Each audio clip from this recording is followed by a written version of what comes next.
রায়গঞ্জে আসার আগে তিনি বলেছেন তৃণমূল সব ভ্রষ্টাচারী হয়, তৃণমূলের সবাই চোর, অর্ধেককে ঢুকিয়েছি, বাকি অর্ধেককে তৃতীয় টার্মে আসার পরে ঢোকাবো। মামলা তো গেছে, এবার পালা হাওয়ায় চটি। তাই এই নির্বাচনে আপনাদের জোট বেঁধে ভোট দিতে হবে। নরেন্দ্র মোদীজি এরা চেয়েছিল যাতে ভাগাভাগি হয় আমাদের মধ্যে। আমরা কোথাও জাতের নামে ধর্মের নামে ভোট চাই না, আমরা উন্নয়নের নামে ভোট চাই।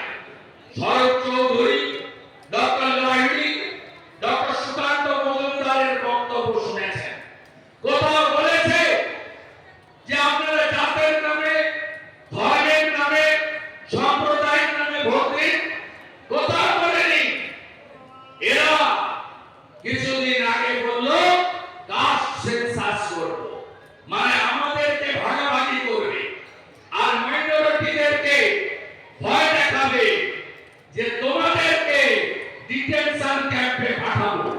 18টা রাজ্যে বিজেপি সরকার আছে। কুমারগঞ্জ এবং দক্ষিণ দিনাজপুরের লোকেরা পরিযায়ী শ্রমিক হিসেবে বিজেপি রাজ্যে গিয়ে কর্ম করে খায়, সংসার চালায়।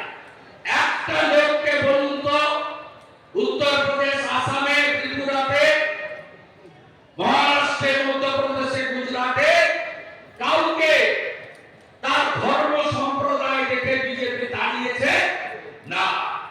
সিএ হয়ে গেছে 1.5 মাস হলো, 6 তারিখে সিএ লাগু হয়েছে, 6 মার্চ। আপনি বলুন আজকে 1.5 মাস সিএ কার্যকর হয়েছে, একজনেরও নাগরিকত্ব গেছে? উত্তর না, বিজেপি এগুলো করে না। ছত্তিশগড়, মধ্যপ্রদেশ, রাজস্থানে ভোটের ফল বেরোলো। সন্ধ্যাবেলা দীনদয়াল উপাধ্যায় মার্গে আমাদের জাতীয় কার্যালয়, সেখানে যশস্বী প্রধানমন্ত্রী নরেন্দ্র মোদী জনগণকে ধন্যবাদ জানানোর জন্য তিনি এলেন। কি বললেন? যে আমি 4টে জাতির উন্নয়ন করতে চাই। 4টে জাতি আমাদের দেশ, তাদের উন্নয়ন করতে চাই। কারা কারা? 1 নম্বর হলো নারী জাতি, 2 নম্বর হলো কৃষক জাতি, 3 নম্বর হলো যুব জাতি, 4 নম্বর হলো দরিদ্র জাতি। এটাই হলো নরেন্দ্র মোদী। 175টা স্কিম। আপনি বলুন কাকে বাদ দিয়েছে?